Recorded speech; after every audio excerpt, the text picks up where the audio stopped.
Mau buat kesepakatan kelas, keyakinan kelas kita sama-sama. Anak-anak mau kelasnya seperti apa? Kalau Naila mau kelasnya seperti apa? Apa?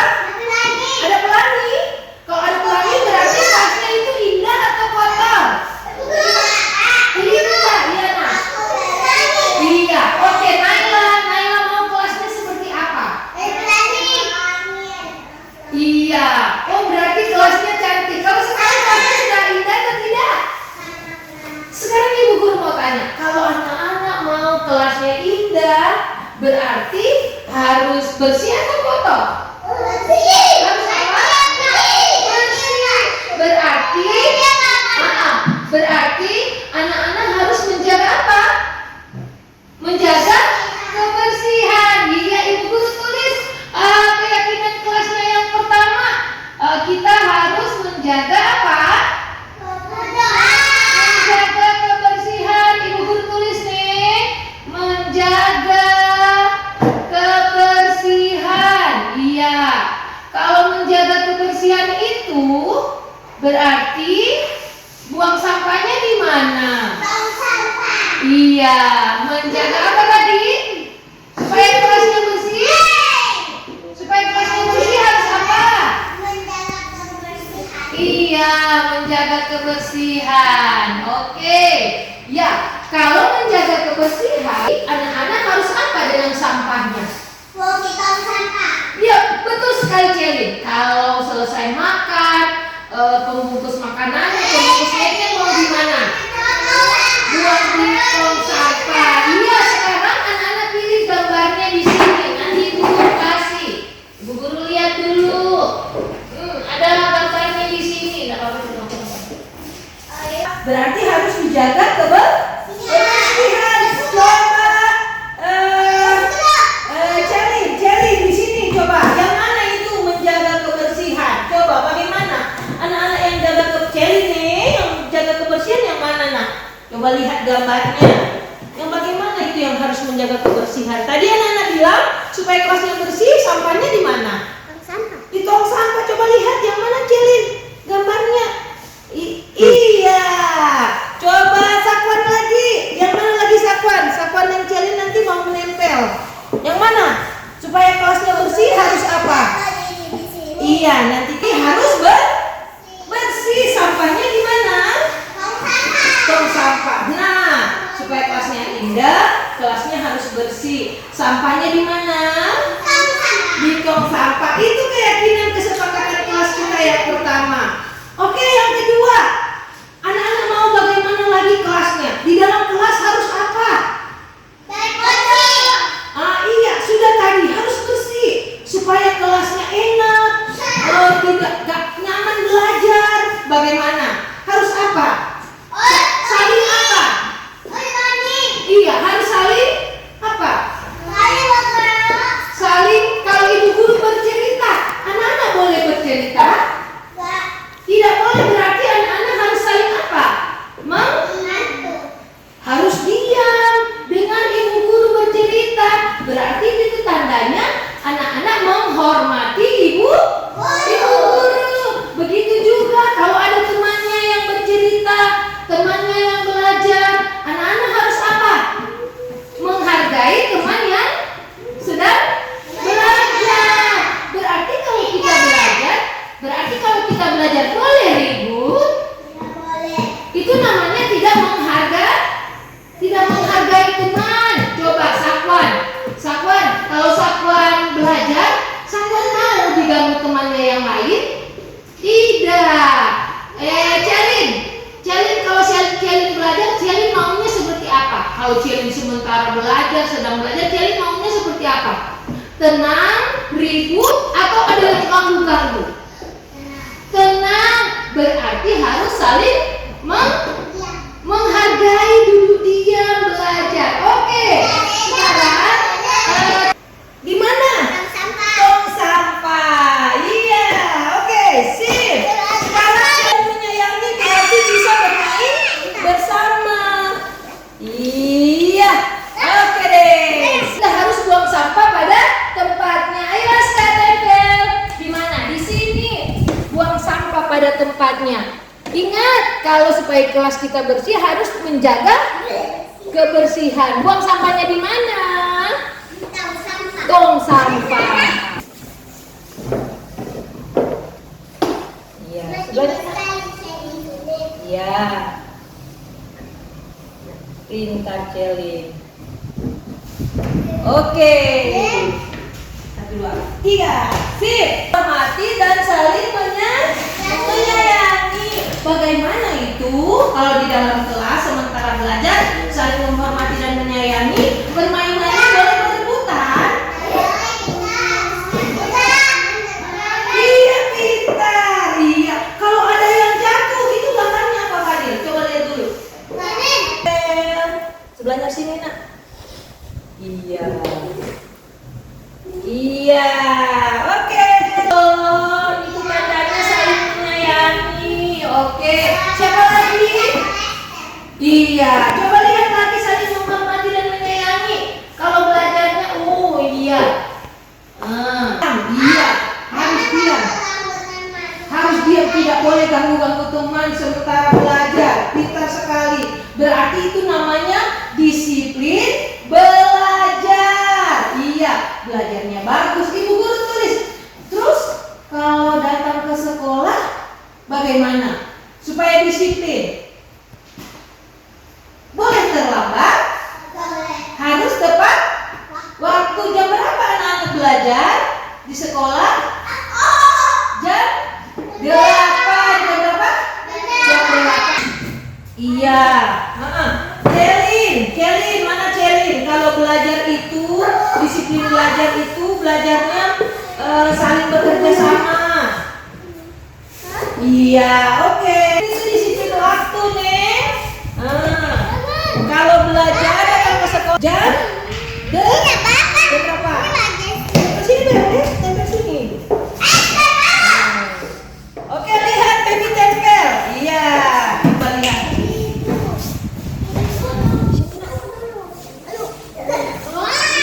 Iya, oke. Aku bersih.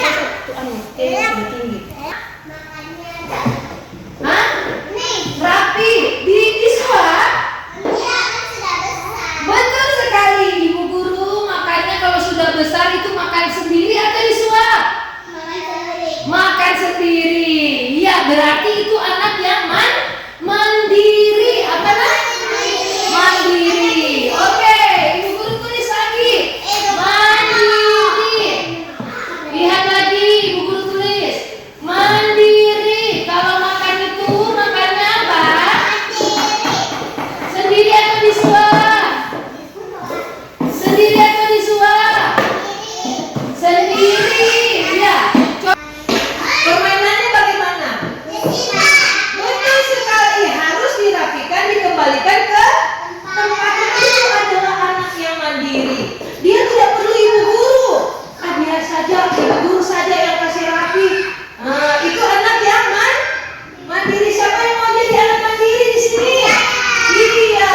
Berarti kalau bermain, mainannya bagaimana? Dikumpul, dikembalikan ke tempat. Kalau setelah membaca buku dari pojok baca, bukunya di mana? Iya, dikembalikan lagi ke tempatnya. Oke, silakan Naila. Lihat mana yang permainannya dirapikan. Iya, coba Celin. Sudah. Kalau selesai bermain harus apa? Merapikan. Kalau makan disuap atau makan sendiri? Makan sendiri. Ayo Beb, lihat ayo. Oh sudah. Coba ini Aska, ayo Aska. Taruhannya. Iya. Harus apa? Disuap atau makan sendiri? Tempel sini nak. Kalau depan kursi Aska sudah bisa. Di sini saya. Terus sendiri. Oke. Iya. Dan bertanggung jawab. Bagaimana itu kelas yang nyaman? Harus bersih, sudah menjaga kebersihan. Apalagi selain harus bersih, ya. Jangan kejar-kejaran. Kalau kejar-kejaran kelasnya nyaman? Tidak. Iya, berarti ini nanti kita silang begini. Iya, berarti nanti kalau anak-anak mau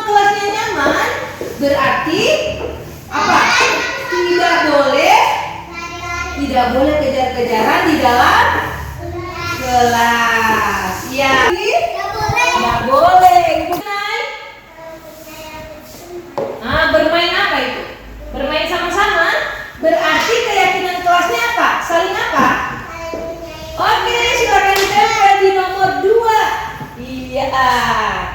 Saling menyayangi, bermain bersama, ada teman yang jatuh ditolong, Naila tempel di sini. Bermain bersama, tidak perlu pakai kursi. Naila bisa? Boleh? Iya, pintar. Tepuk tangan untuk Naila. Temannya? Dia sayang. Saling menyayangi. Belajar bersama. Oke, bekerja sama. Ya, yang mana itu belajar? Didisiplin. Dia bekerja bersama. Oke, silakan tempel, Nak. Iya. Sip. Apa lagi? Oke, di sini Bebo ini. Saling menyayangi. Saling menghormati. Ketemu dengan temannya, dia kasih salim temannya. Nah, cepat, Beb. Oke deh. Mana? Fadil pun. Sedang apa itu gambarnya? Saling apa gambarnya itu? Saling menyayangi. Main sama-sama di sini. Kue lebih. Oke, sudah selesai. Oh, dia rapikan permainannya. Berarti mandiri dan bertanggung jawab. Oke. Mari kita sama-sama rapikan dulu lem-lemnya. Ayo, Jelly. Apa keyakinan kelas kita? Ayo. Sini. Kelas. Kelompok A. 1. Menjaga kebersihan. Iya. 2. Saling menghormati. Dan saling menyayangi. 3. Disiplin. Iya. 4. Mandiri. Dan bertanggung jawab. 5. Kelas nyaman. Oke. Iya, betul sekali. Buang sampah, kita cari aspal, menghormati dan menyayangi. Bagaimana? Hah? Fadil, lihat Fadil. Harus menyayangi teman. Coba lihat ini. Menolong teman. Ini lihat. Bermain bersama. Ini lihat. Dia kasih es krim temannya. Dia kasih makanannya sama temannya. Mau berbagi. Kalau ini lihat. Saling berjabat tangan. Ini lihat. Iya, bermain bersama ini. Kasih berbagi kalau ada. Oke, disiplin. Coba lihat. Pegang apa dia ini? Pegang jam. Lihat jamnya. Angka berapa itu? 8. Jam berapa kita belajar? Jam 8. Berarti datang ke sekolah tepat waktu. Oke, lihat lagi ini. Disiplin belajar. Lihat lagi ini. Bekerja sama. Bekerja sama. Jangan ada yang mau saya punya ini, tetapi bekerja sama. Ini juga susun puzzle bersama.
kasih atas kesempatannya sudah berkumpul di ruangan ini. Terima kasih Ibu Kepala Sekolah dan rekan-rekan. Puji syukur kita panjatkan kehadirat Tuhan yang Maha Kuasa, karena atas izinnya kita bisa bersama-sama di tempat ini untuk mendengarkan diseminasi budaya positif yang akan disampaikan oleh Ibu Jeani Santi SPD. Kepada Ibu Jane, kami silakan. Assalamualaikum warahmatullahi wabarakatuh dan selamat siang. Terima kasih atas kesempatan yang diberikan kepada saya untuk menyampaikan diseminasi modul 1/4 budaya positif yang saya dapat di program Guru Penggerak. Saya perkenalkan nama saya Jane Santi. Saya calon guru penggerak angkatan 7 Kabupaten Toli-Toli. Ya, saya sangat senang di saat ini boleh mendapatkan kesempatan dan boleh disetujui dari Ibu Kepala Sekolah untuk menyampaikan diseminasi modul 1/4 yaitu budaya positif. Dan saya berdiri di sini bukan karena saya lebih hebat dari ibu guru semua, tetapi saya berdiri di sini untuk berbagi bersama tentang materi yang saya dapat selama saya mengikuti program Guru Penggerak di modul 1. Khususnya modul 1/4 ini sebagai tugas saya yaitu aksi nyata dalam berbagi dengan materi yang saya dapat. Terima kasih Ibu Kepala Sekolah dan Ibu guru. Dan selanjutnya kita akan masuk ke materinya. Nah, sebelum kita mendengarkan materi tentang budaya positif, kita perlu ketahui bersama bahwa tujuan pendidikan menurut Ki Hajar Dewantara adalah menuntun segala kodrat yang ada pada anak-anak agar mereka dapat mencapai keselamatan dan kebahagiaan yang setinggi-tingginya, baik sebagai manusia maupun sebagai anggota masyarakat. Oleh sebab itu, pendidik hanya dapat menuntun tumbuh atau hidupnya kekuatan kodrat yang ada pada anak, agar dapat memperbaiki lakunya, bukan dasarnya, hidup dan tumbuhnya kekuatan kodrat anak. Nah, jadi di sini tujuan pendidikan itu adalah menuntun segala kodrat. Nah, sebelum saya lanjut, saya ingin bertanya kepada ibu guru untuk arti kata menuntun di sini. Ada yang bisa menjawab apa itu menuntun? Kalau menurut ibu guru, apa itu menuntun? Tujuan pendidikan adalah menuntun segala kodrat yang ada pada anak-anak. Kita sebagai guru, kita menuntun segala kodrat yang ada pada anak-anak. Jadi menuntun itu yang bagaimana? Menuntun itu yang mengarahkan, menuntun itu yang membimbing. Jadi di sini kita bukan memaksakan kehendak kita kepada anak, tetapi bagaimana kita sebagai guru mengarahkan dan membimbing. Karena anak-anak itu mempunyai karakteristik mereka sendiri, kodrat mereka sendiri yang adalah dasar hidupnya. Kita di sini tidak bisa memaksakan kehendak kita, tetapi kita dapat menuntun anak-anak untuk memperbaiki lakunya, yaitu dasar hidupnya anak-anak yang punya cita-cita, karakteristik sendiri, bakat mereka masing-masing. Nah, kita lanjut lagi. Inilah materi utamanya, yaitu tentang budaya positif. Budaya positif di sekolah yaitu nilai dan kebiasaan di sekolah yang berpihak pada murid agar mereka dapat berkembang menjadi pribadi yang kritis, penuh hormat dan bertanggung jawab sesuai dengan profil pelajar Pancasila. Nah, ibu-ibu guru, apakah saya mau tanya, apakah sekolah kita sudah memiliki budaya positif itu? Sudah.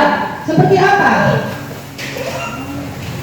Kita sudah memiliki budaya positif di sekolah. Seperti misalnya setiap pagi kita berbaris bersama, mengucapkan salam. Budaya positifnya lagi sebelum kita mulai belajar apa dulu? Ada berdoa. Terlebih lagi di sekolah kita itu di setiap harinya dari Senin sampai Jumat anak-anak yang beragama Islam akan belajar mengaji, sholawat, seperti pujian seperti itu adalah budaya positif. Kemudian juga budaya positif di sini yang sudah ada di sekolah kita, yaitu saat anak-anak mau pulang akan bersalaman juga dengan ibu-ibu gurunya. Itu adalah budaya positif yang ada di sekolah kita. Nah, tentunya budaya positif ini agar dapat berkembang menjadi pribadi yang kritis, penuh hormat dan bertanggung jawab sesuai dengan profil pelajar Pancasila. Ada yang masih ingat profil pelajar Pancasila? Nah, profil pelajar Pancasila itu ada 6. Mari kita lihat sama-sama. Ya, ini adalah profil pelajar Pancasila. Mulai dari beriman, bertakwa kepada Tuhan Yang Maha Esa dan berakhlak mulia. Seperti yang kita katakan tadi, budaya positif yang sudah ada di sekolah kita saat kita bersama-sama sesuai dengan agama kita masing-masing, membimbing anak-anak kita yang muslim mengaji, sholawat, baca surah-surah pendek, yang agama Kristen kemudian akan menaikkan puji-pujian, doa pagi. Kemudian untuk kebinekaan global kita juga sudah melaksanakannya saat hari 17 Agustus, hari kemerdekaan. Di situ kita meminta orang tua untuk memakaikan anak-anak baju-baju adat. Di situ anak-anak akan belajar bagaimana menerima berbagai budaya yang ada di sekitarnya. Kemudian bergotong royong. Kalau bergotong royong, budaya positif yang ada di sekolah kita seperti apa? Kalau kerja bakti setiap hari Jumat kita bergotong royong bersama-sama. Kreatif juga ada dalam kegiatan bermain, bernalar kritis dan mandiri. Oke. Nah, inilah subjudul yang akan kita pelajari bersama-sama. Submateri yang pertama, perubahan paradigma belajar. Yang kedua, disiplin positif. Yang ketiga, kebutuhan dasar manusia. Yang keempat, motivasi perilaku manusia. Yang kelima, restitusi posisi kontrol guru. Yang keenam, keyakinan kelas. Dan yang ketujuh, segitiga restitusi. Mari kita belajar bersama-sama. Perubahan paradigma belajar. Dalam membangun budaya positif di sekolah, sekolah harus menyediakan lingkungan yang positif. Bagaimana itu lingkungan yang positif? Aman dan nyaman, agar siswa mampu berpikir, bertindak, dan mencipta dengan merdeka, mandiri, dan bertanggung jawab. Disiplin sangat berkaitan dengan kontrol guru terhadap siswa. Nah, di sini perubahan paradigma belajar. Perubahan paradigma belajar inilah yang harus kita lakukan di sekolah kita. Seperti yang dikatakan tadi, bahwa tujuan pendidikan akan kita dapat meraih tujuan pendidikan itu jika sekolah kita menyediakan lingkungan yang positif. Lingkungan yang positif itu yang bagaimana? Bagaimana guru-gurunya dapat menciptakan suasana aman dan nyaman bagi siswanya. Siswa atau peserta didik tidak akan takut datang ke sekolah, karena ada juga siswa yang takut datang ke sekolah. Ditanya, kenapa takut datang ke sekolah? Ibu guru cubit, ibu guru marah. Nah, disinilah kita harus merubah paradigma belajar kita sebagai guru yang menuntun, yang membimbing dan mengarahkan. Marilah kita sama-sama menyediakan lingkungan yang positif di sekolah kita. Inilah tujuan kita, bagaimana kita harus merubah paradigma belajar kita saat ini. Bukan karena ingin meraih nilai yang tinggi atau apa yang harus kita capai untuk anak-anak, tetapi marilah kita menyediakan lingkungan yang positif untuk anak-anak kita di sekolah dengan rasa aman dan nyaman, agar mereka mampu berpikir, bertindak, dan mencipta dengan merdeka, mandiri, dan bertanggung jawab. Nah, di sini ada permainan. Permainannya namanya cobalah buka. Cobalah masing-masing kita berpasangan, terus sesuai dengan pasangan kita, anggaplah kita sedang memegang sesuatu yang berharga. Ya, anggaplah kita sedang memegang, kita punya pikiran, kita sedang memegang sesuatu yang berharga, entah itu berlian, atau entah itu kunci brankas, atau entah itu yang pokoknya yang paling berharga. Kemudian kita genggam itu, terus teman kita akan berusaha membuka kepala tangan kita. Nah, apa yang harus kita lakukan? Nah, di sini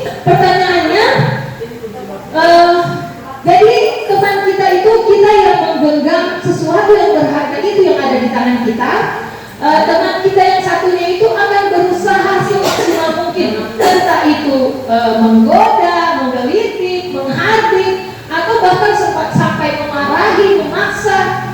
Nah, di sini dari permainan ini ada 3 pertanyaan yang akan muncul, yaitu yang pertama, apakah kita yang menggenggam tangan kita akan membuka tangan kita karena ada sesuatu hal dari luar yang sebenarnya kita tidak sukai, terus akhirnya kita bisa buka, atau kita tetap tutup karena kita punya kontrol di situ, kita yang punya kuasa di situ. Saya punya kuasa, kenapa harus ada yang memaksa, kenapa harus ada, ya seperti itu.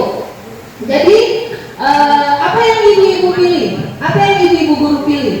Ada yang pilih membuka karena temannya menggelitik, ada yang pilih menutup.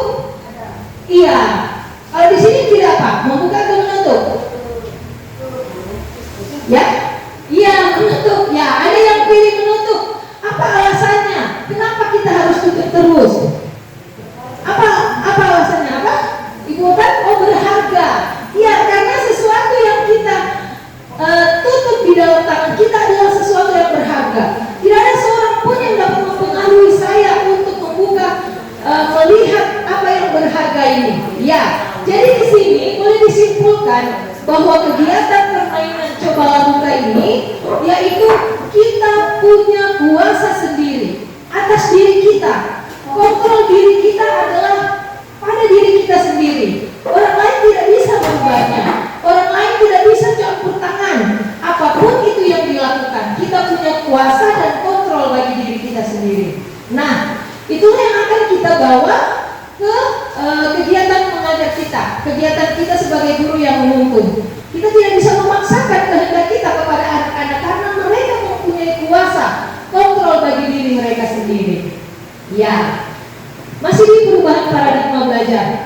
Menurut teori kontrol oleh Dr. William Glasser, yang pertama, ilusi mematahkan ilusi guru mengontrol murid. Jadi di sini sebenarnya tidak ada guru yang dapat mengontrol muridnya. Artinya guru hanya bisa menuntun, guru hanya bisa membimbing dan mengarahkan. Jika ilusi guru mengontrol murid, misalnya di kelas kita yang kontrol murid, kalau tidak belajar sebentar tidak keluar main. Nah seperti itu guru mengontrol murid. Ya, hari itu, saat itu anak-anak akan merasa akan mengikuti apa yang kita ucapkan. Tetapi hari itu besoknya lagi akan dibuat lagi karena mereka punya mereka hanya memilih karena terpaksa, seperti itu. Kemudian ilusi bahwa semua penguatan positif, efektif dan bermanfaat. Nah, misalnya penguatan positif seperti begini. Misalnya Fadil pintar, ya Fadil tetap menulis terus nak. Fadil mau dapat juara, nanti kita jalan-jalan. Ya, penguatan positif itu bujukan. Bagaimana kita membujuk anak-anak untuk melakukan kegiatan bermain yang kita lakukan hari itu. Tetapi itu sangat tidak bermanfaat. Itu tidak bermanfaat karena itu adalah motivasi eksternal, di mana penguatan positif bujukan itu hanya pada hari itu saja. Besoknya lagi setelah dia tahu, ibu guru bohong ini, tidak mau jalan-jalan, tidak mau dapat hadiah. Nah, jadi itu adalah ilusi bahwa semua penguatan positif, efektif dan bermanfaat. Kemudian yang ketiga, ilusi bahwa kritik dan membuat orang merasa bersalah dapat menguatkan karakter. Jadi saat kita menjudge atau menghakimi anak-anak kita, misalnya ibu guru lapor nanti sama Umi, ibu guru lapor nanti sama Mama, kita membuat anak-anak kita merasa bersalah. Misalnya, tidak jadi pintar, ibu guru tidak sayang. Nah, hari itu sebenarnya anak-anak kita akan mengikuti apa yang menjadi kemauan kita. Tetapi itu justru membawa mereka merasa bersalah dengan apa yang mereka lakukan. Akhirnya akan berdampak kepada perasaan mereka atau karakteristik mereka yang akan terganggu pada waktu itu. Kemudian ilusi bahwa orang dewasa memiliki hak untuk memaksa. Nah, di sini orang dewasa tidak memiliki hak untuk memaksa. Itu hanyalah ilusi. Saat kita memaksa anak-anak, coba misalnya kita memaksa anak-anak, pokoknya siapa yang tidak belajar tidak keluar main atau mau ditaruh di kamar mandi seperti itu. Tapi kadang karena tadi kita sudah belajar bagaimana itu kontrol manusia itu ada pada dirinya masing-masing, walaupun itu hanya masih anak-anak usia dini, tetapi mereka memiliki kontrol di dalam diri mereka. Asal tidak mau tetap tidak mau, walaupun kita sudah memaksa, karena mereka memiliki kuasa dan kontrol atas diri mereka. Jadi seperti itu. Kemudian disiplin positif. Apa makna disiplin? Nah, kalau disiplin yang ibu-ibu guru ketahui, apa itu disiplin? Disiplin itu yang tepat waktu. Disiplin itu peraturan, seperti itu. Nah, mari kita sama-sama mengetahui apa makna disiplin. Jadi, disiplin itu berasal dari bahasa Latin disiplina, yang artinya belajar. Kemudian makna asal dari kata ini berkonotasi dengan disiplin diri dari murid-murid Sokrates dan Plato. Disiplin diri membuat orang menggali potensinya menuju sebuah tujuan apa yang dia hargai. Namun dalam budaya kita, makna kata disiplin telah berubah menjadi sesuatu yang dilakukan seseorang pada orang lain untuk mendapatkan kepatuhan. Kecenderungan umum adalah menghubungkan kata disiplin dengan ketidaknyamanan, bukan dengan apa yang kita hargai atau pencapaian suatu tujuan mulia. Jadi disiplin di sini kadang kalau kita sudah dengar disiplin tepat waktu. Kadang kan kita juga sebagai guru ada bolong-bolongnya, artinya ada yang kadang tidak tepat waktu.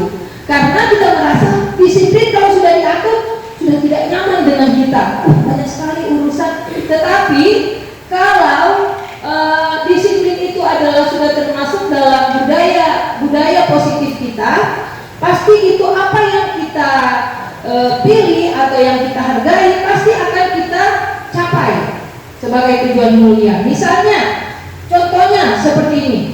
Kenapa kita pakai masker? Supaya apa? Menjaga kesehatan. Supaya menjaga kesehatan. Ya, kita pakai masker supaya menjaga kesehatan.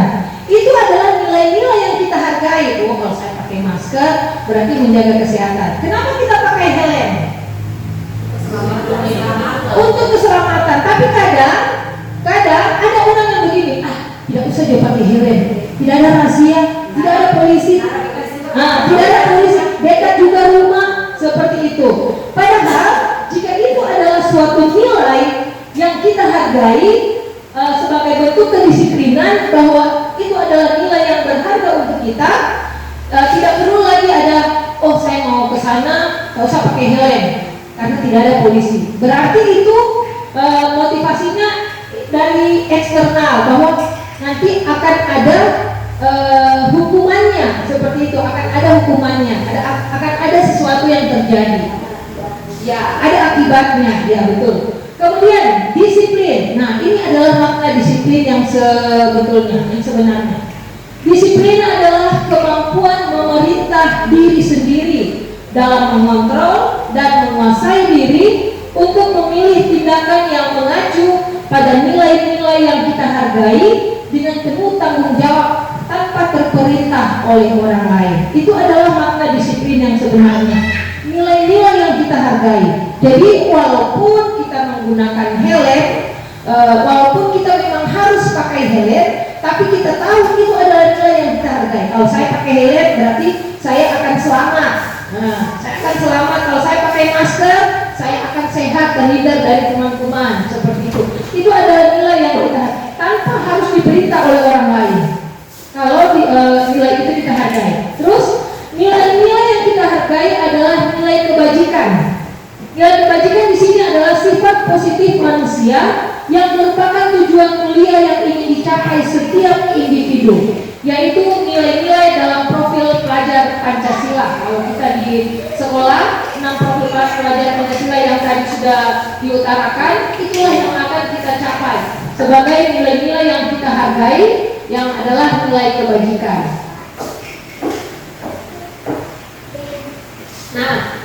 Nah, ibu-ibu guru, kita masuk pada kebutuhan dasar manusia. Ki Hajar Dewantara menggambarkan seorang guru itu seperti seorang petani. Bibit-bibit tanaman padi itu adalah anak-anak kita di sekolah yang kita bimbing, yang kita arahkan. Seperti seorang petani, dia harus mengenal jenis tanamannya. Dia harus mengenal apa yang terjadi dengan tanamannya jika tanaman itu tidak tumbuh subur. Nah, begitu juga kita sebagai guru, kita harus mengenal apa kebutuhan dasar anak-anak kita. Nah, seperti itu. Jika misalnya tanaman itu daunnya misalnya mulai rontok. Nah, kalau petani hanya memberikan pupuk untuk akar, apakah itu akan terobati tanamannya? Tidak. Seperti itu juga guru. Kalau guru tidak mengenal kebutuhan dasar manusia, masalah yang terjadi di sekolah yang dilakukan oleh anak-anak kita tidak akan terselesaikan. Oleh karena itu kita patut mengetahui kebutuhan dasar manusia. Ya, setiap orang memiliki gambaran yang berbeda. Realitas atau kebutuhan setiap orang berbeda. Kita harus berusaha memahami pandangan orang lain tentang dunia. Nah, kebutuhan dasar manusia itu ada 5. Kita baca dari tengah: bertahan hidup, cinta dan kasih sayang, penguasaan, kebebasan, dan kesenangan. Nah, bertahan hidup di sini. Bertahan hidup misalnya jika anak-anak kita kan kita punya jam makan di sekolah, tapi ada kadang anak-anak belum belajar dia sudah buka. Sudah lapar, walaupun tidak belum makan nanti sebentar. Iya itu dulu. Ada yang ngotot memang. Nah, kita harus tahu sebenarnya apa alasannya. Kemarin dia tidak begini. Nah, kita ingat kebutuhan dasarnya. Oh, jangan-jangan dia maksudnya begini. Bertahan hidup, kenapa dia harus bertahan hidup? Ternyata dia tidak makan dari rumah, makanya dia lapar. Nah, kalau dia lapar, itu artinya kan dia mau bertahan hidup. Dia tidak mau sakit. Seperti itu.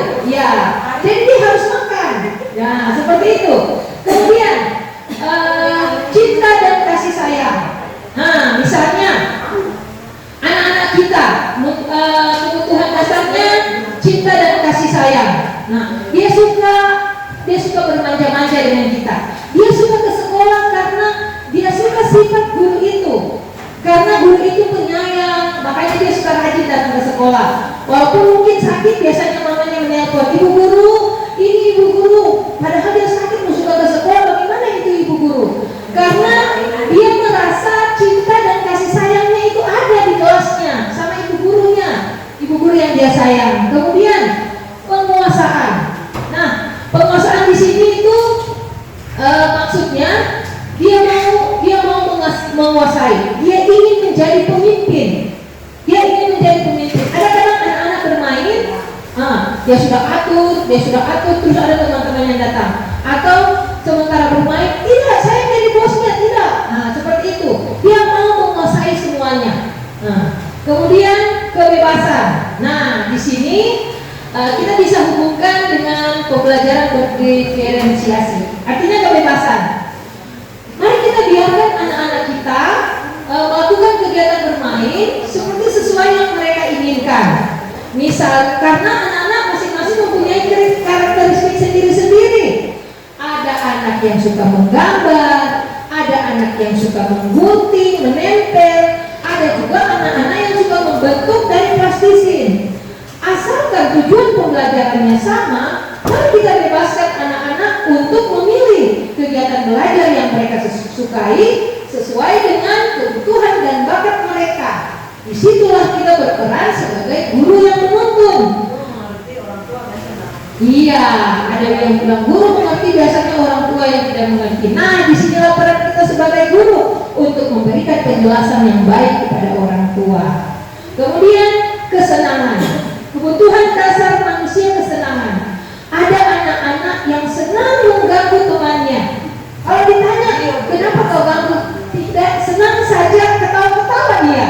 Nah, itu kebutuhan dasar manusia dalam hal kesenangan. Nah, jadi jangan dilupai ibu guru, anak-anak kita mempunyai kebutuhan dasar. Yang pertama apa? Bertahan hidup. Yang kedua, cinta dan kasih sayang. Yang ketiga, penguasaan. Yang keempat, kebebasan. Dan yang kelima, kesenangan. Mari kita belajar dari contoh kasus ini. Ibu Santi, guru wali kelas kelompok A di TK Kenanga, sedang bingung menghadapi ulah salah satu murid di kelasnya, Ricky. Beberapa anak di kelas kelompok A telah datang padanya dan mengeluhkan Ricky yang seringkali makan saat jam belajar, dan saat jam makan Ricky mengganggu temannya yang sedang makan dan mengambil makanan mereka. Jika Anda sebagai guru menghadapi situasi seperti Ibu Santi, apa yang akan Anda lakukan? Apa yang akan Anda lakukan? Dan menurut Anda, kira-kira apa alasan Ricky melakukan hal itu jika kita hubungkan dengan 5 kebutuhan dasar manusia?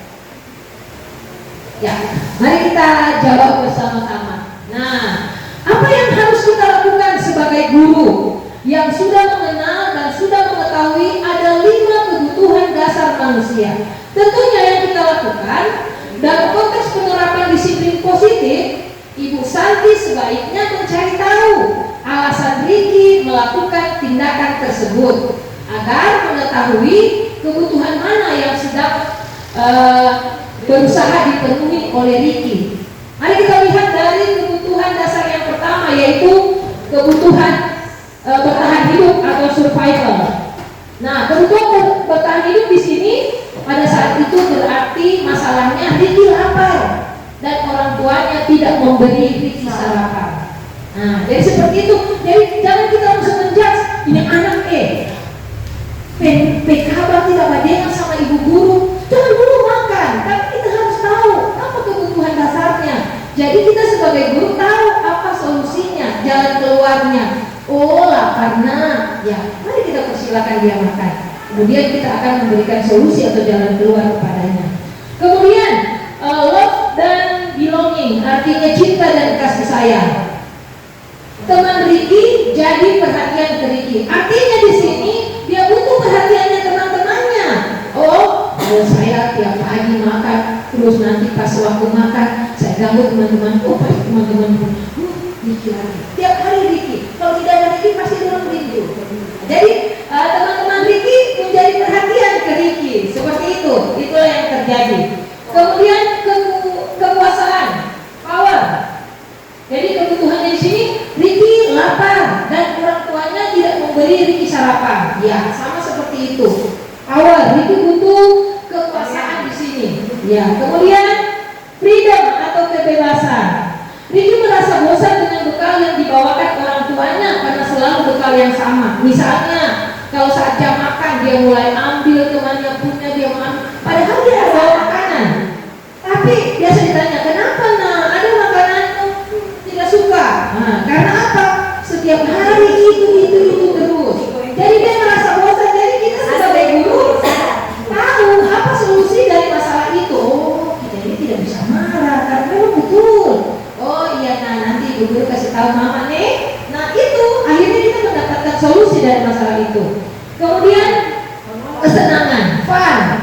Ricky hanya iseng dan dia menikmati ekspresi wajah temannya yang kesal. Nah, di sini ciri-cirinya anak-anak yang suka mengganggu. Terus dia ketawa-ketawa sendiri. Senang dia. Iya, senang dia. Jadi ada kok anak-anak seperti ini di kelas. Jadi kita sebagai guru tahu apa jalan keluarnya, apa solusinya. Ya, begitulah kalau seorang petani yang berhasil, pasti dia akan tahu pupuk mana yang akan dia berikan, obat hama apa yang akan dia berikan. Kita juga sebagai guru, kalau kita sudah tahu 5 kebutuhan dasar manusia tadi, kita akan tahu solusi apa yang akan kita lakukan kepada anak-anak yang melakukan masalah-masalah tersebut.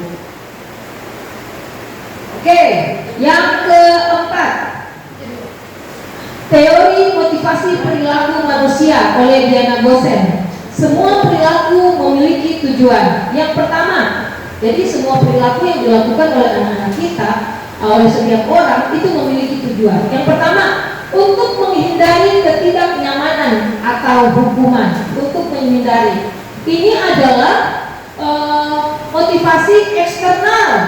Kenapa dibilang motivasi eksternal? Misalnya begini, saya tidak mau datang terlambat ke sekolah. Nanti kalau saya datang terlambat ke sekolah, ibu guru kasih berdiri di depan, terus disuruh menyanyi. Nah, itu motivasi eksternal. Jadi kalau tidak ada gurunya, tidak ada ibu guru itu tidak apa-apa datang terlambat. Nah, seperti itu.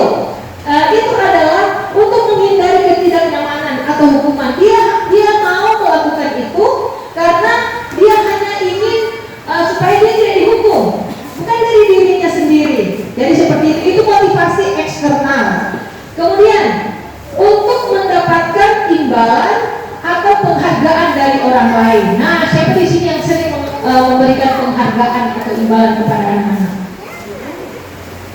Ada yang suka memberikan penghargaan? Misalnya jaga kasih gula-gula, sering kasih hadiah. Nah, misalnya siapa? Ya, misalnya siapa yang sering kasih? Ibu Guru Lara.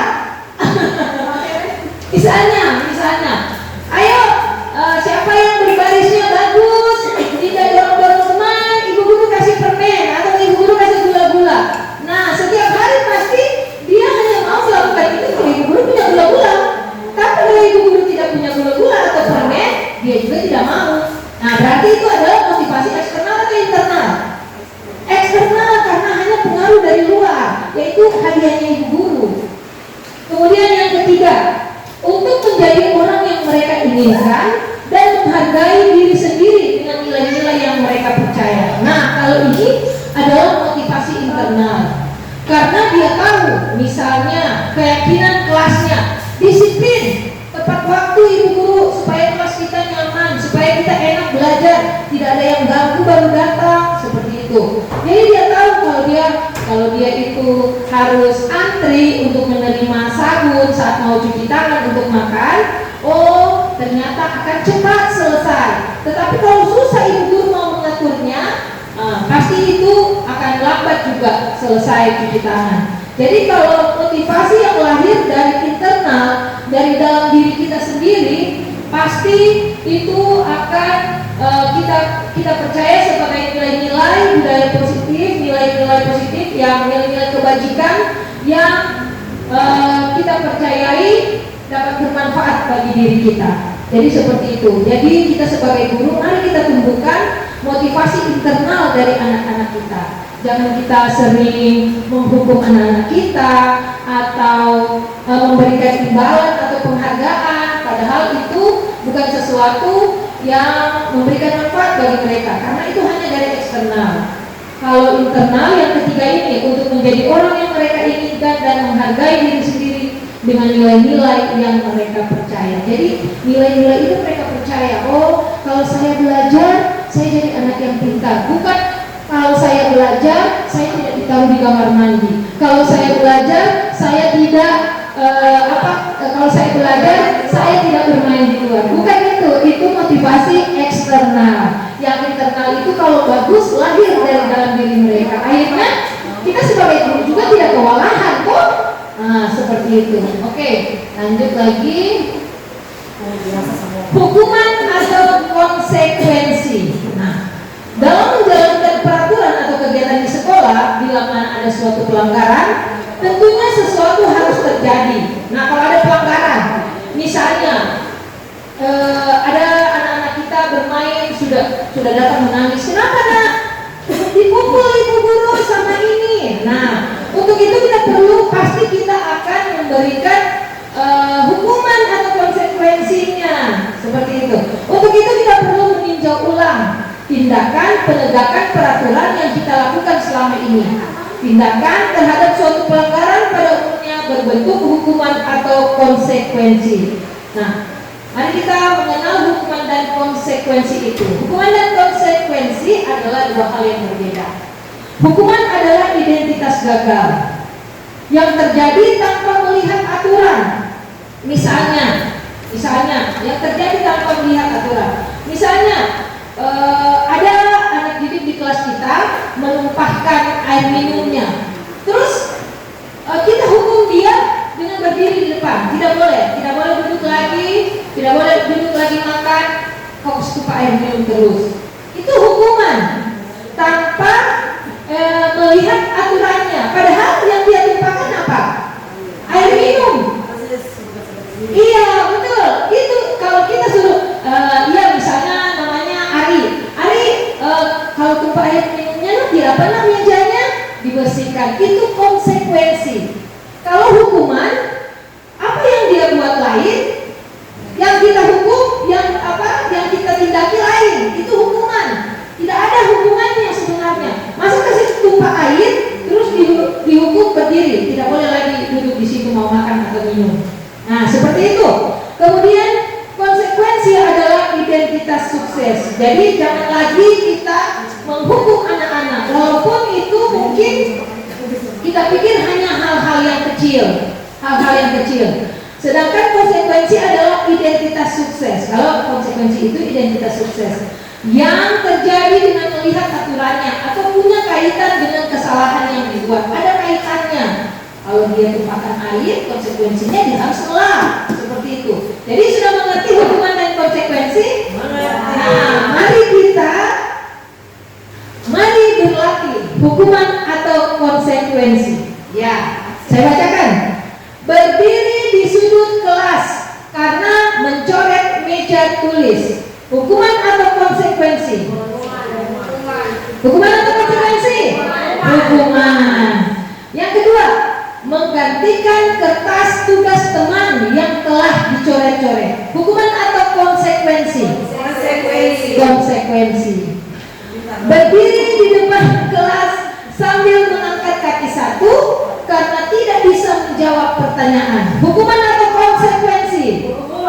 Hukuman. Oke, so pintar-pintar ibu guru. Yang keempat, membersihkan tumpahan air di meja tulis karena tersenggol pada saat belajar. Hukuman atau konsekuensi? Konsekuensi. Mari kita ucapkan sama-sama.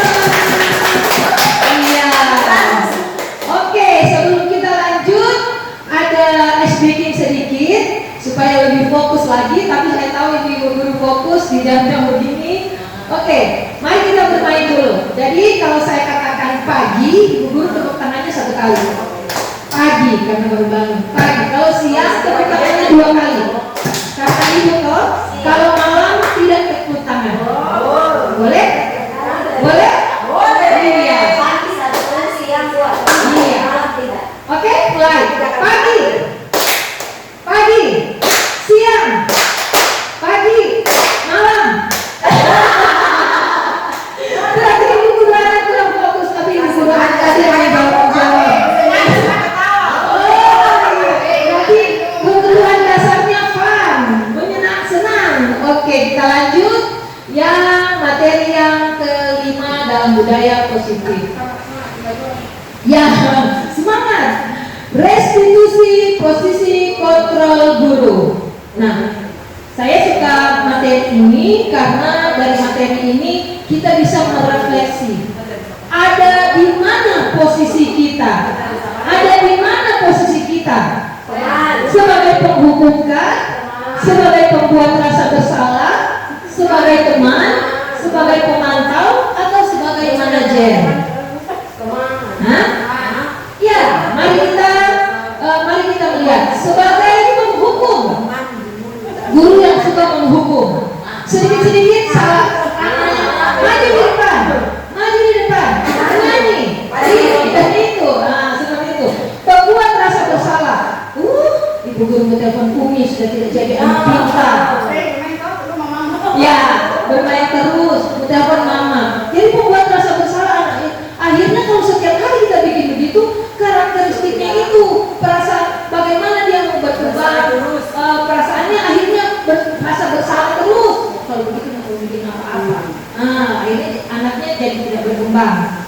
Kemudian sebagai teman, ya sebagai teman di sini, misalnya ada sesuatu yang salah dilakukan anak-anak, tidak apa-apa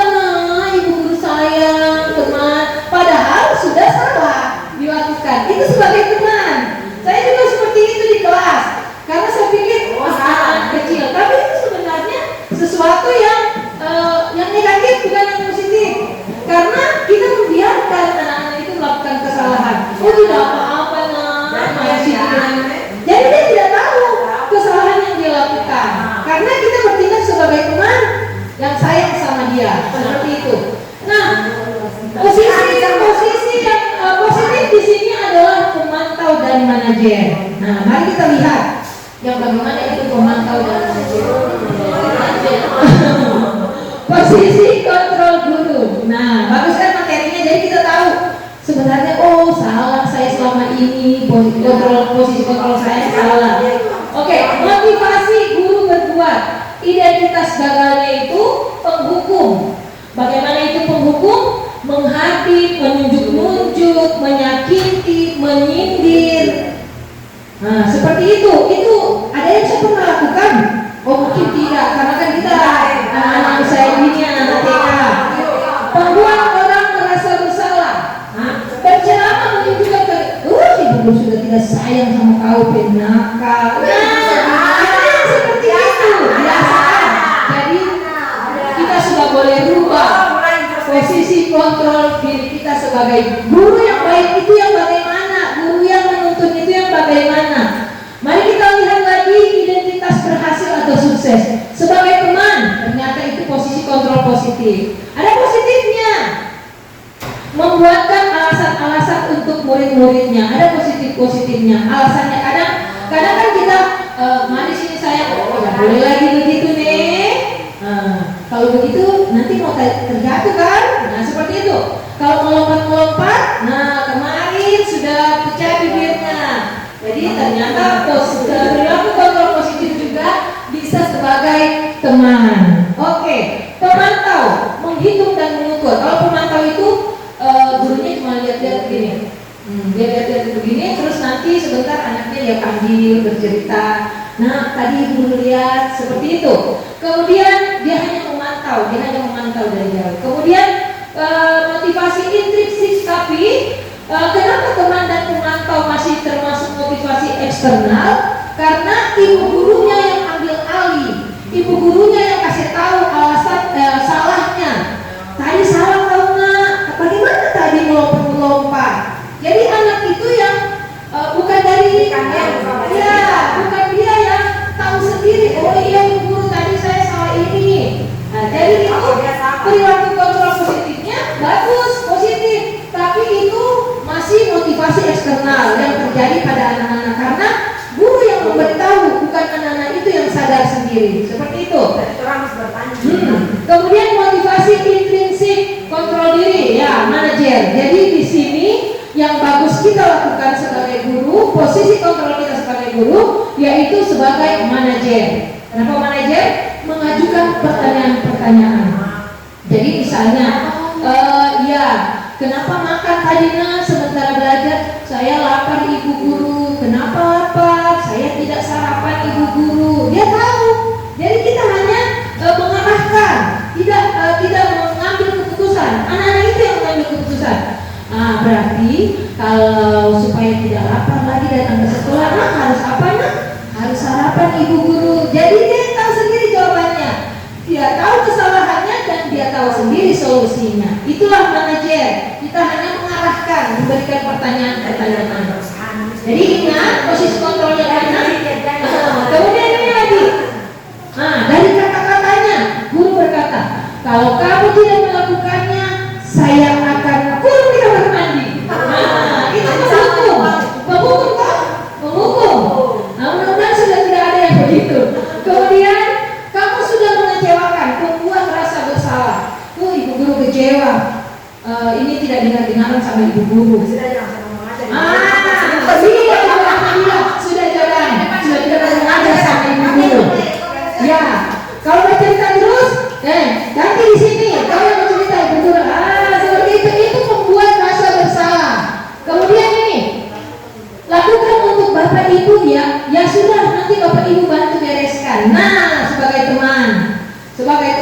Jadi misalnya begini, ada bermain Lego, terus sudah dijemput sama papa, padahal aturannya selesai bermain harus rapikan. Oh, tidak apa-apa nak, tidak apa-apa, nanti ibu guru yang bereskan. Teman kan, teman.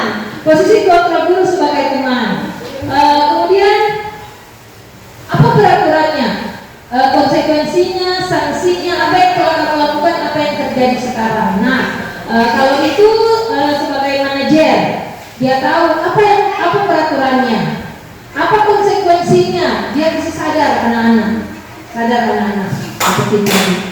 Kemudian hasilnya, nah lihat hasilnya, mari kita lihat hasilnya.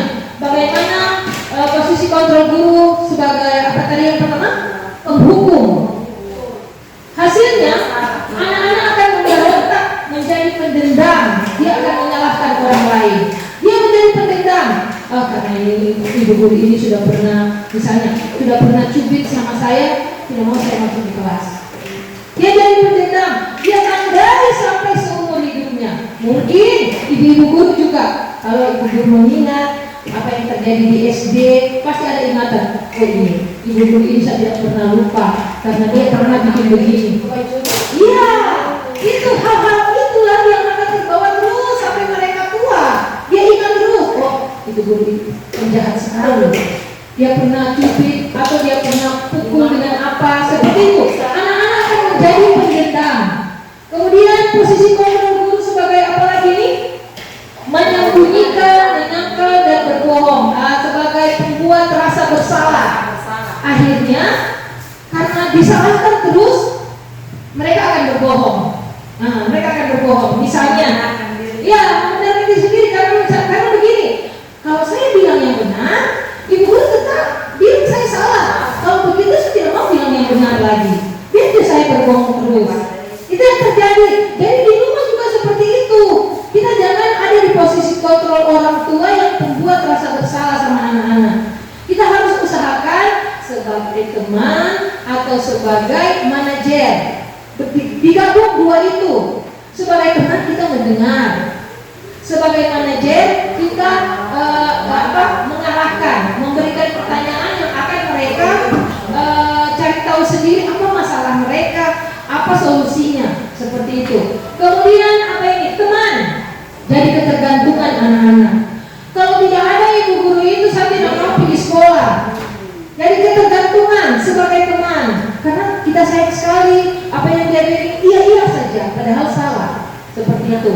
Kemudian sebagai pemantau, menyesuaikan bila diawasi. Jadi misalnya hasilnya itu anak-anak itu akan menyesuaikan diri karena dia tahu oh ada ibu guru yang melihat, seperti itu. Kemudian sebagai manajer menguatkan watak atau karakter. Ya, selanjutnya posisi kontrol guru. Murid berkata, saya tidak peduli. Murid akan berkata seperti itu jika kita melakukan hal itu terus sebagai penghukum. Pukul saja ibu guru, saya tidak peduli juga. Tidak biar tiap hari karena sudah makanan hari-hari dia bilang seperti itu.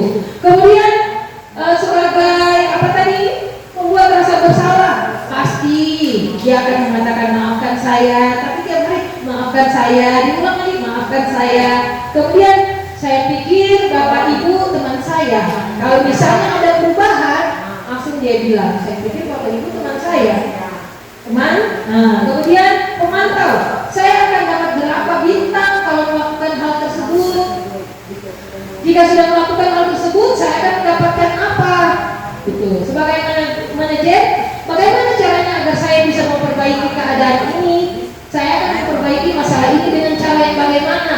Jadi dia akan bertanya kepada kita yang dia anggap mungkin orang tua, guru kita, gurunya, dia akan bertanya. Jadi solusi apa yang harus saya lakukan ibu guru? Itu enak kok kalau dengan anak-anak. Dampak pada murid. Kalau penghukum, kalau posisi kita sebagai penghukum, dampaknya dia akan mengulangi kesalahan berulang kali, perilakunya menjadi agresif. Betul atau tidak? Betul. Akan menjadi agresif anak-anak. Tidak mau masuk kelas, sudah dibujuk berontak, jadi agresif dia. Kemudian penghukum terus pembuat rasa bersalah. Nah, anak-anak jadi rendah diri, merasa gagal dan tidak berharga.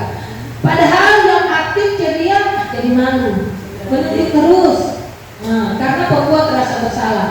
Jadi mari kita melihat kembali ke diri kita, di posisi kontrol mana kita sekarang sebagai guru.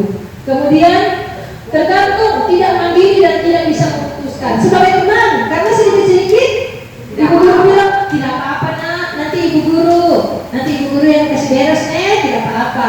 Jadi dia tidak mandiri, akhirnya habis bermain ada ibu guru seperti itu. Kemudian pemantau menitik beratkan pada dampak pada diri sendiri, mendapatkan hadiah atau mendapatkan hukuman. Jadi dia akan memilih, karena dia dipantau, dia akan melihat, oh ada ibu guru yang awasi. Kalau saya bikin begini, saya dapat penghargaan. Kalau saya bikin begini, tapi ada dua yang bisa dia pilih. Tinggal kita bagaimana sebagai guru menjadi pemantau yang baik. Kemudian manajer, lebih baik lagi mengevaluasi diri, bagaimana menjadi diri yang lebih baik. Dia evaluasi dirinya sendiri, dia nilai dirinya sendiri. Oh, salahku di sini, supaya tidak saya tidak melakukan kesalahan yang sama. Solusinya harus seperti ini, saya harus berbuat seperti ini. Oke. Nah, teman-teman semuanya, kiranya kita semua dari materi ini, kenapa saya bilang materinya bagus, posisi kontrol guru, karena kita bisa melihat posisi kontrol di mana kita sebagai guru untuk anak-anak kita. Mari kita merubahnya menjadi perubahan paradigma belajar nanti menuju tujuan pendidikan, anak yang merdeka, anak yang mandiri, anak yang bertanggung jawab sesuai dengan profil pelajar Pancasila. Ini masih ada kaitan dengan dunia berkualitas. Murid kalau sebagai penghukum, murid meletakkan guru di luar dunia berkualitasnya. Ya, dia tidak mau bersinggungan lagi dengan gurunya karena dihukum. Kemudian murid meletakkan guru di dalam dunia berkualitas, membuat merasa bersalah, tapi dia terpaksa. Teman, identitasnya gagal. Teman, murid meletakkan guru sebagai orang penting dalam dunia berkualitasnya.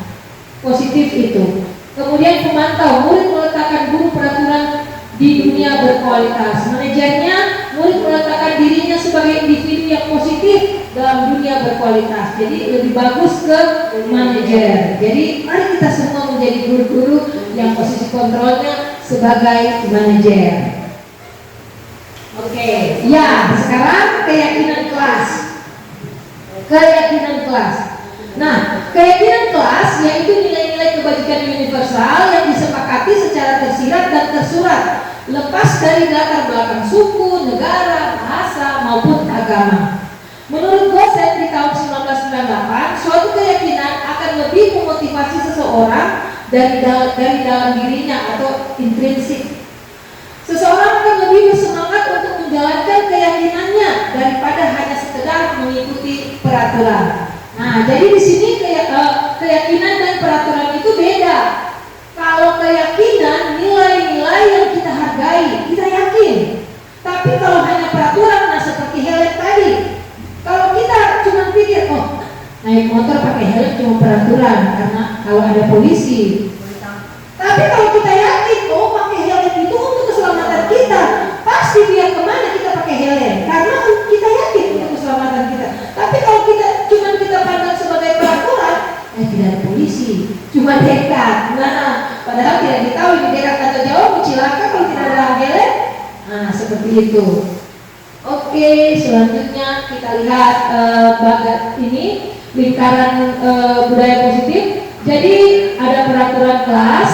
Mari kita sekarang rubah. Kita rubah bukan peraturan lagi. Kalau peraturan anak-anak tidak akan menghargai. Tapi kalau keyakinan kelas, dia akan yakin bahwa itu adalah nilai-nilai kebajikan yang dia hargai.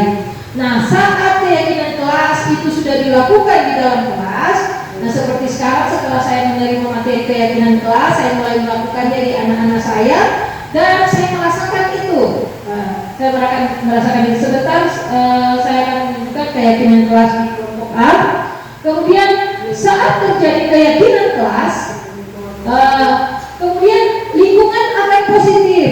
Kenapa lingkungan positif? Karena mereka melakukannya sesuai dengan keyakinan mereka. Tentunya keyakinan kelas itu adalah hal-hal yang positif yang akan kita bangun bersama dengan anak-anak. Saat lingkungan positif dimulai dari dalam kelas, maka akan berdampak menjadi sekolah. Jadi keyakinan kelas itu dilaksanakan di dalam kelas dulu. Di dalam kelas dulu. Jika itu sudah tercapai menjadi lingkungan yang positif, kemudian akan berdampak kepada satu sekolah menjadi budaya positif. Nah, bagaimana caranya membentuk keyakinan kelas? Keyakinan kelas bersifat lebih abstrak daripada peraturan yang lebih rinci dan konkret. Misalnya, tidak boleh membuang sampah. Sudah ada kata tidak. Tidak boleh datang terlambat.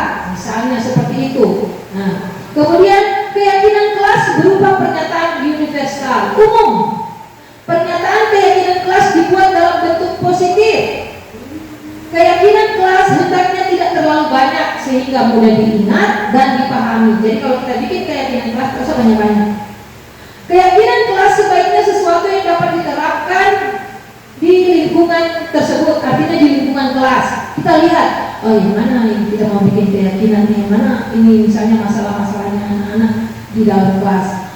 Semua warga kelas ikut berkontribusi dalam pembuatan keyakinan kelas lewat kegiatan curah pendapat. Jadi sebagai guru kita tanya dulu ke anak-anak. Anak-anak sudah tahu dengan keyakinan kelas. Nah, nanti kita jelaskan, oh keyakinan kelas itu adalah nilai-nilai yang kita hargai. Kalau misalnya anak-anak mau bagaimana kelas kita, seperti itu. Biasanya anak-anak kecil itu abstrak yang mereka bilang juga. Oh, mau jadi seperti pelangi ibu guru. Kemarin begitu keyakinan kelas di kelompok A. Jadi ibu guru, bagaimana pelangi? Oh, langsung ngomongkan, iya pelangi itu kan indah. Berarti kalau kelasnya indah, anak-anak harus apa? Jaga kebersihan ibu guru. Coba lihat, itu padahal anak 4 tahun. Tapi mereka sudah bilang, oh kalau kelasnya indah itu harus jaga. Oh iya, berarti keyakinan kelas kita yaitu menjaga kebersihan. Sekarang kalau menjaga kebersihan, apa yang harus anak-anak lakukan? Mereka yang menjawab sendiri. Buang sampah di tong sampah ibu guru. Ya, akhirnya apa yang mereka ucapkan yang lahir dari pendapat mereka, akhirnya itu akan menjadi keyakinan kelas yang mereka hargai. Jadi tanpa ibu guru mau bilang mau suruh-suruh begitu, mereka sudah tahu kalau kotor kelasnya tidak indah, berarti kelasnya tidak indah, berarti harus menjaga kebersihan. Jadi seperti itu. Kemudian semua warga kelas ikut berkontribusi dalam pembuatan keyakinan kelas lewat kegiatan curah pendapat. Bersedia meninjau kembali keyakinan kelas dari waktu ke waktu. Jadi bukan jadi hal yang statis, bukan jadi hal yang tetap terus, tidak. Tetapi kita akan lihat dari waktu ke waktu. Kalau yang ini sudah dicapai, oh kita bikin yang baru seperti itu. Nah, Ibu guru, ini ada dokumentasi sosialisasi keyakinan kelas yang saya buat bersama anak-anak. Ada videonya.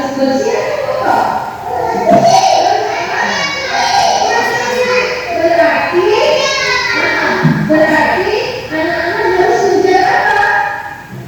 Menjaga kebersihan. Dia itu tulis keyakinan kelasnya yang pertama. Kita harus menjaga apa? Menjaga kebersihan. Ibu tulis nih, menjaga kebersihan.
tadi keyakinan kelas yang sekitar minggu kemarin yang sudah saya lakukan bersama dengan anak-anak di kelompok A.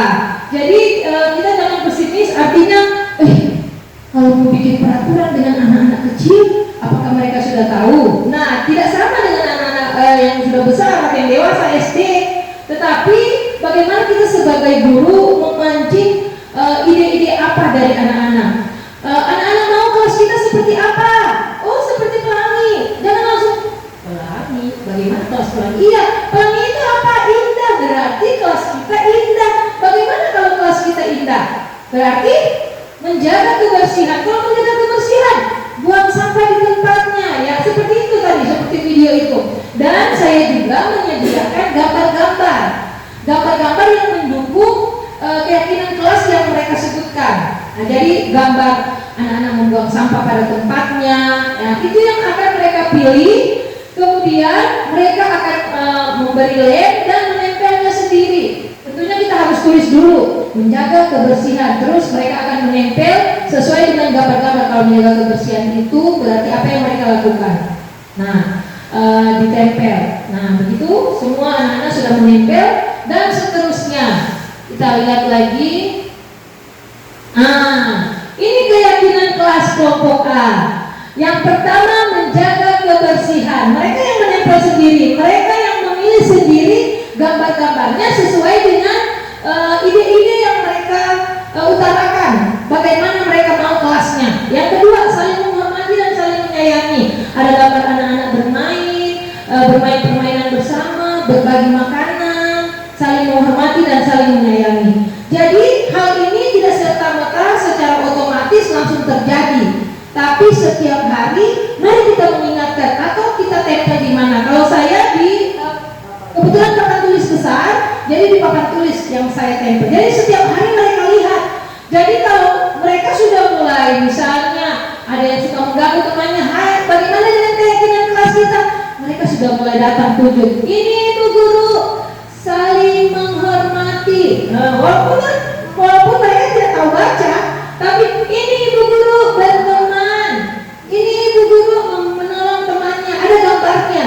Kita harus siapkan gambar karena anak-anak kita tidak tahu membaca. Mereka hanya membaca gambar. Oke. Yang ketiga, disiplin. Di situ disiplin tepat waktu. Ada jam. Kemudian disiplin belajar. Kalau belajar tidak mengganggu temannya.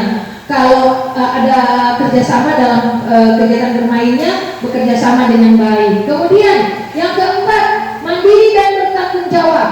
Mandiri dalam hal saat makan, tidak disuap. Jadi pas makan, kalau ada yang meminta suap, ini tidak bisa. Mereka akan menunjuk dan mengingatkan kepada temannya. Ini mandiri. Ini ada gambarnya makan sendiri. Kemudian saat bermain ada teman yang tidak rapikan legonya, mereka akan bilang, ini bertanggung jawab. Nah, mereka akan melihat gambar-gambar yang kita sediakan, yang sudah mereka tempel sendiri. Yang kelima, anak-anak di kelompok A itu sering lari-lari, kejar-kejaran. Kemudian mereka sendiri yang bilang, apalagi yang anak-anak mau kelasnya nyaman. Ternyata anak kecil tahu kata nyaman. Bagaimana itu kelas nyaman? Nah, tidak lari-lari Ibu Guru. Ternyata yang cewek-cewek itu tidak suka, yang laki-lakinya sering lari-lari, kejar-kejaran. Makanya Ibu Guru menyediakan gambar anak-anak yang sedang lari-lari. Kemudian mereka bilang begini, dicoret Ibu Guru. Oh iya, diberi tanda silang. Jadi kalau ada yang lari-lari, mereka sudah bilang begini, dia tidak bisa, ini dicoret, ini disilang. Ini disilang gambarnya. Jadi seperti itu. Mereka yang akan mengingat sendiri nilai-nilai yang mereka bikin. Bukan Ibu Guru yang kasih nilai, tapi bagaimana Ibu Guru selalu mengingatkan mereka, ditempel di tempat yang sering mereka lihat. Dan usahakan untuk anak usia dini itu pakai gambar-gambar. Dan jangan lupa ada foto-fotonya. Artinya keyakinan kelas ini bukan Ibu Guru yang bikin, tetapi anak-anak semua yang ada di dalam kelas. Nah, jadi itu adalah nilai-nilai kebajikan yang mereka hargai. Di sini lagi segitiga restitusi. Yang terakhir, segitiga restitusi. Proses menciptakan kondisi bagi murid untuk memperbaiki kesalahan mereka, sehingga mereka bisa kembali kepada kelompok mereka dengan karakter yang lebih kuat. Melalui restitusi, guru dapat membantu murid memiliki tujuan, disiplin positif, serta memulihkan dirinya setelah berbuat salah. Yang kedua, membantu murid untuk jujur pada diri sendiri dan mengevaluasi dampak dari kesalahan yang dilakukan. Yang ketiga, memberikan penawaran bukan paksaan. Jadi ibu guru bukan memaksa. Ini segitiga restitusi. Segitiga restitusi itu dimulai dari menstabilkan identitas. Menstabilkan identitas. Caranya itu saat ada anak-anak yang bermasalah, kita jangan langsung menghakimi atau menjudge mereka, tetapi mari kita terapkan segitiga restitusi. Yang pertama, menstabilkan identitas. Bagaimana caranya? Ini kata-kata yang bisa kita pakai. Berbuat salah itu tidak apa-apa, nak. Kemudian ada lanjutannya, tidak ada manusia yang sempurna, nak. Saya juga pernah melakukan kesalahan seperti itu. Kita bisa menyelesaikan ini. Bapak atau ibu tidak tertarik mencari siapa yang salah, tapi bapak ibu ingin mencari solusi dari permasalahan ini. Kamu berhak merasa begitu. Jadi ini juga bisa kita lakukan di rumah sebagai orang tua. Jangan langsung menjudge anak-anak kita, tetapi mari kita menstabilkan identitas saat mereka melakukan kesalahan. Kemudian yang kedua, validasi tindakan yang salah. Ya, kadang kita sebagai orang tua, sebagai mama begitu, apalagi mendengar anak kita melakukan kesalahan, "Lu bikin salah apa lagi?" Begitu. Hendaknya ditahan seperti itu, kemudian kita menstabilkan identitas seperti tadi. Yang kedua, validasi tindakan yang salah. Kamu pasti punya alasan mengapa melakukan hal itu. Ditanya alasannya. Kemudian kamu patut bangga pada dirimu sendiri karena kamu telah melindungi sesuatu yang penting buatmu. Jadi jangan langsung menyalahkan mereka. Kemudian yang ketiga, menanyakan keyakinan. Apa yang kita percaya sebagai kelas atau keluarga? Apa keyakinan kelas yang telah kita sepakati bersama? Apa bayangan kita tentang kelas yang ideal? Kamu mau menjadi orang yang seperti apa? Nah, di sini ada video sedikit tentang penerapan segitiga restitusi yang sudah saya lakukan. Ya, kasusnya satu kasus saja. Kasusnya Naila makan saat kegiatan belajar di kelas. Ini penerapan segitiga restitusi yang sudah saya lakukan. Ya, ibu guru lihat, ini sudah terjadi pada kegiatan lain. Naila harus makan. Nah, sekarang ada yang Naila mau sampaikan kepada ibu guru alasan kenapa Naila melakukan hal itu. Apa yang Naila rasakan? Lapar ya? Kenapa Naila lapar? Oh, Naila belum sarapan. Naila rasa lapar ya? Iya. Oh, ibu guru juga kalau lapar memang harus makan. Tapi Naila ini tidak kesepakatan kelas kita bahwa kita harus makan. Iya, betul sekali, kita harus menghormati orang lain. Nah, sekarang ibu mau tanya, yang Naila lakukan tadi, apakah menghormati orang lain? Tidak, karena pintar. Nah, sekarang ibu mau tanya kepada Naila supaya Naila tidak lapar datang ke sekolah. Naila, apa yang harus Naila lakukan? Betul sekali, Naila anak pintar. Nah, sesuai kesepakatan kelas kita bahwa kita harus saling menghormati dan makan pada saat jam makan untuk menghargai orang lain. Nah, oleh karena itu besok Naila jangan lupa ya sarapan dari rumah sebelum ke sekolah. Oke. Sama-sama Naila. Ya, itulah penerapan segitiga restitusi yang sudah saya lakukan dengan anak-anak saya di kelompok A. Dan yang saya harapkan kiranya dari materi yang saya sampaikan ini penerapan segitiga restitusi itu boleh dilakukan oleh ibu-ibu guru, sebagai ibu guru dan juga sebagai mama di rumah dari anak-anak kita, dan juga mungkin masih ada lagi. Nah, ini yang kita tunggu-tunggu. Thank you, terima kasih. Dan kiranya kita semua setelah menerima materi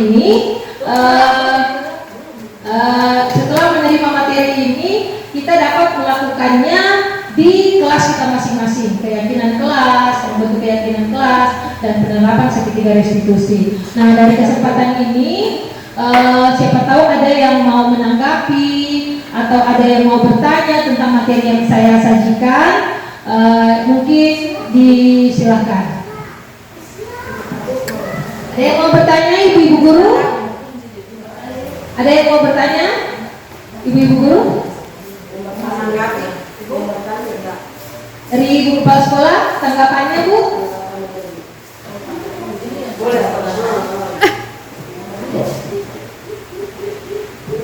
Ya, terima kasih atas kesempatan. Tentunya saya sebagai kepala sekolah, saya sangat bangga dan senang karena di sekolah kami sudah ada yang mengikuti guru penggerak, yakni saat ini Ibu Guru Jain Santi. Dan apa yang sudah disampaikan oleh Ibu Guru Jain Santi tadi, yakni budaya positif, saya rasa ini sangat bermanfaat sekali. Jadi baik bagi guru maupun saya pribadi. Semoga guru-guru juga dapat menjalankan segala proses belajar mengajar di dalam kelas dengan baik sesuai dengan apa yang sudah kita dengarkan tadi, materi yang sangat bagus tentang budaya positif. Jadi bukan cuma juga di dalam kelas, melainkan di sekolah pada umumnya, ya. Dan semoga guru-guru saya juga di waktu yang akan mendatang dapat mengikuti calon guru penggerak. Saya doakan semoga dapat mengikutinya, dan kepada Ibu Jain semoga lancar dan sukses.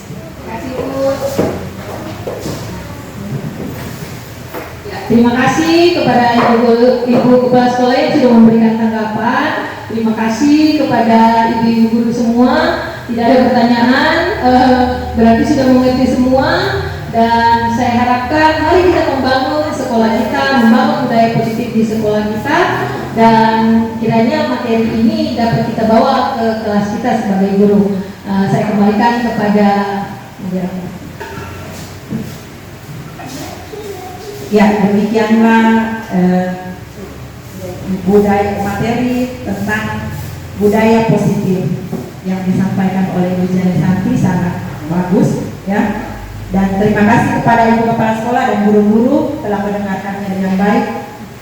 Sampai jumpa di materi berikutnya. Terima kasih.